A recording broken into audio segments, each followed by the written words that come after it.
For the past couple of weeks now, I've been noticing a few odd things in my apartment. It started off with food mysteriously disappearing from my refrigerator and pantry while I'd be away at work. I didn't think much of it at the time, since every now and then I'd lose track of my daily eating habits due to my busy schedule, so I simply brushed it off. Eventually, it didn't stop there. Almost every night I could have sworn I could hear shuffling sounds coming from within the walls, and sometimes when I got home late from work, I'd find both my computer and TV turned on, even when I distinctly remembered turning them off before I left. Strangely, the TV would always be tuned to the local news, and my computer's search history would show several results for nearby takeout restaurants. Needless to say, it was freaking me out. The building I lived in had tight security, with officers frequently patrolling the area, and it was located in the part of the city where crime was pretty scarce. Considering that I've given a couple of my friends copies of my apartment key to make sure that I wouldn't misplace them, I thought perhaps that one of them was trying to mess with me. I was eager to get to the bottom of this, so I asked if either of them was the culprit. However, they both blatantly denied it.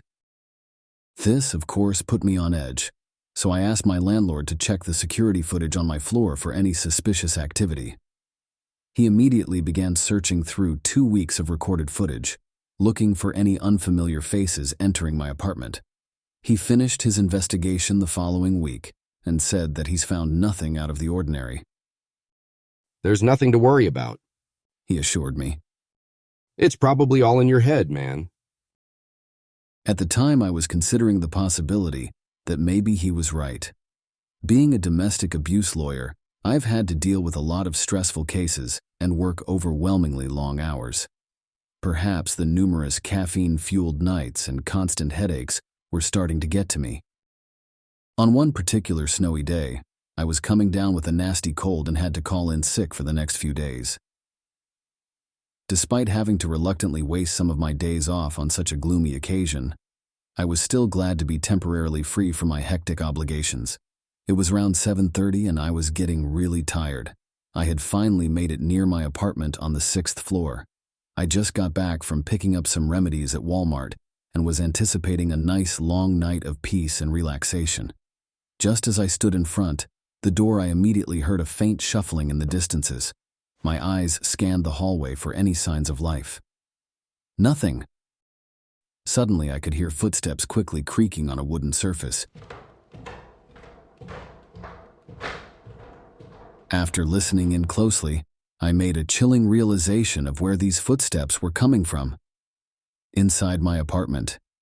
This couldn't have been one of my friends, as I had recently changed the lock on my door due to all the strange things that have been happening. A sudden chill went up my spine because I knew right then and there that an intruder had somehow broken in. At that moment, I felt really uneasy. I wanted to run downstairs and call for help, but I knew if I left the hallway at this point, the intruder would definitely make a break for it. Being the naive young man that I was determined to go inside, grab my gun, and try to apprehend whoever was inside. Taking in a deep breath, I slowly unlocked the door and creaked it halfway open. I was instantly hit with a powerful, ghastly odor that made me want to puke. It smelled like something had been decaying in there for quite some time. Ignoring it, I cautiously proceeded to the kitchen to grab the gun I kept hidden in the top drawer. I grabbed it and opened the lights. To my surprise, the first thing I noticed were several pizza boxes and takeout bags scattered across the ceramic tiles. This struck me as rather odd, because I knew I didn't order any takeout that day. I also noticed that there were food-covered footprints leading directly into the living room. Someone was definitely in here, and it looked like they were in a hurry to remain hidden from me. I slowly made my way into the living room with my gun at the ready. The footprints lead right next to the boarded-up wall that was stationed on the other side of the room. There were a couple half of broken planks in the middle of it that I haven't gotten around to fixing yet. Very carefully, I walked towards the wall for a closer inspection. My heart was beating with every inch I took. I stopped walking around a few feet away from it and began closely examining it. I couldn't make out anything inside, so I moved my head in even closer to search for any signs of life. Again, nothing was completely visible, as it was pitch dark inside, So this time I pulled out my phone, put it in the wall, and turned the screen on. Suddenly, out of nowhere, I saw two amber red eyes staring directly at me. My heart dropped like a rock. I quickly stumbled backwards, trying to keep my balance. A sudden rush of adrenaline swiftly filled my entire body. I quickly spoke in the most intimidating voice I could muster up. "If you don't get the fuck out from there right now, I swear I'll blow your fucking brains out," I exclaimed. Silence subsequently followed. I was half expecting some demented lunatic to rush out from there and attack me out of nowhere, so I prepared myself for an epic battle. "Didn't you fucking hear me? I'm not messing around." Before I could finish my sentence, I was interrupted by a faint sobbing coming from within wall. The intruder took in a deep breath and spoke in a soft tone. "Please don't hurt me. I'm really sorry about what I've done." The intruder replied.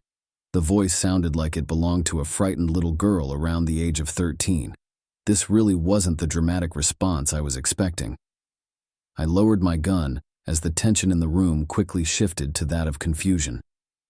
"Jesus, kid, you nearly scared me half to death," I said. "Who are you? And what exactly are you doing in there?" No response. It seemed like my initial reaction shook her up a bit. "It's okay, you can tell me. I promise I won't hurt you." I slowly backed away from the wall to assure her that I wasn't a threat. "See?" After a brief moment of silence, she replied once more. "My name's Maple." She said in a jittery voice. "I didn't mean to cause trouble. I only wanted to get away from my mean parents." "Maple?" I paused for a minute, trying to recollect where I've heard that name before. Then it hit me. Maple was the little girl that went missing in the area several weeks ago. The media reported that she allegedly ran away from home after her parents had physically abused her last Christmas. She must have slipped into my apartment when I forgot to lock the door that day. At that moment, I felt genuinely sympathetic, mostly because I've dealt with quite a few runaways in my line of work. Poor thing must have been scared to death. I guess when I ran out of food, she decided to break into my neighbor's apartment and help herself to their leftovers. She probably dropped all of it on the floor and made a break for it once she heard me come up to the door. I remembered at this point that there was a police car parked right outside of the building. I figured that I should first try to comfort her before calling the cops over. "It's okay, sweetie. Everything's going to be all right," I assured her. "Just please come out so I can make sure you're okay." She suddenly stopped sobbing and became quiet. Dead silence filled the room as I anxiously awaited a response. She was almost starting to freak me out. After about a minute passed, she finally said something. "Okay, but could you first put the gun on the floor and come closer? I need help getting out." Her voice sounded slightly deeper this time. The sudden shift in tension kind of threw me off at first. I wanted to comply with her demands, but I had this strange, eerie feeling deep inside that something was off. At the time, I couldn't make out what it was, though. Giving in to my paranoia, I thought it was best if I just left her there while I went to go get help. "Oh, actually, just wait here, Maple. I'll be back soon with a—" "Wait, don't go." she interrupted in a surprisingly loud and desperate plea. The sudden outburst made my whole body flinch. "You can't leave me here. My ankle, it hurts really badly. I think I twisted it when I slipped on the floor. I don't think I can get out on my own. You have to get me out of here right now. This place is really creeping me out." I hesitated for a moment. Believe me, I wanted nothing more than to help her out, but there was something about her tone that made me feel like she wasn't completely telling the truth. My intuition's usually pretty good at judging whether or not someone was lying, so I was inclined to follow my gut feeling. "I'll only be a couple minutes. Hang in there, kiddo. I promise I won't be long." I quickly ran out my apartment before she could say another word. After a brief elevator ride down, I sped across the hall, out the spinning doors, and into the freezing weather.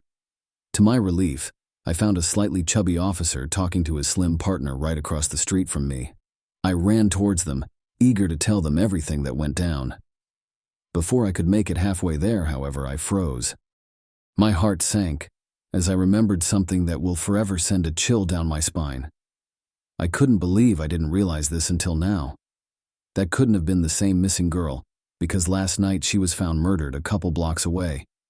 Her lifeless body was discovered stuffed inside the wall of a vacant apartment. It was all over the news this morning. Struck in awe, I was left nervously wondering who the hell was hiding in my walls this entire time.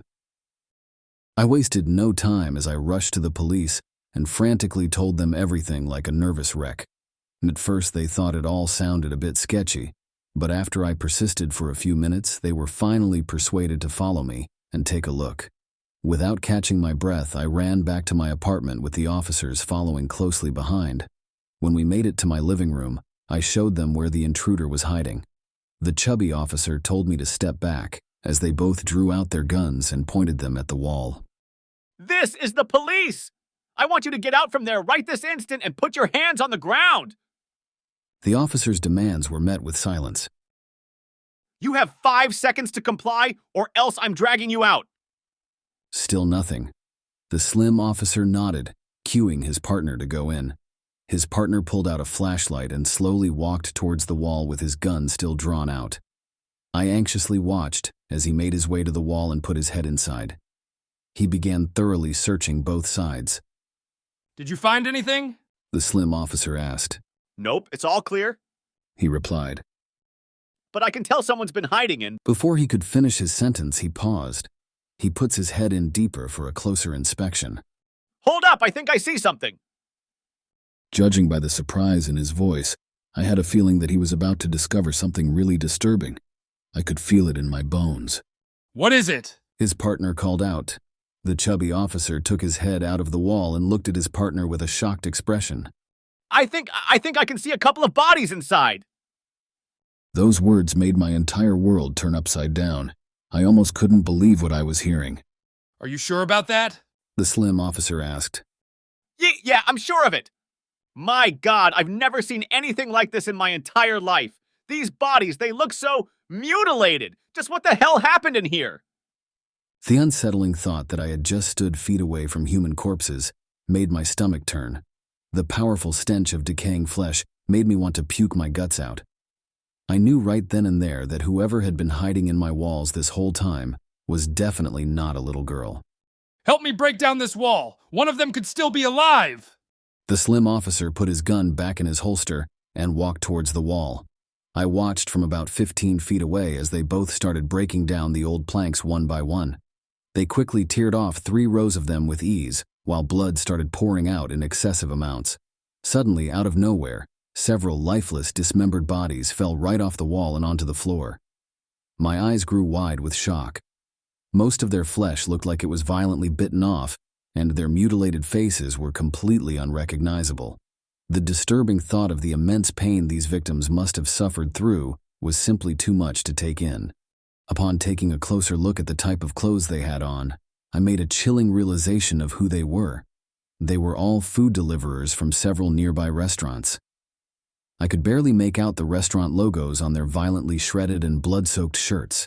I wanted to look away from the gruesome sight, but there was something above the bodies that had caught my eye. It looked like there was something written in blood on the inside of the wall. At first, I couldn't make out what it said through the darkness of the room, so I slowly walked closer to read it more clearly. My entire body shook to its very core the instant I realized what it said. You're lucky you didn't do what I asked.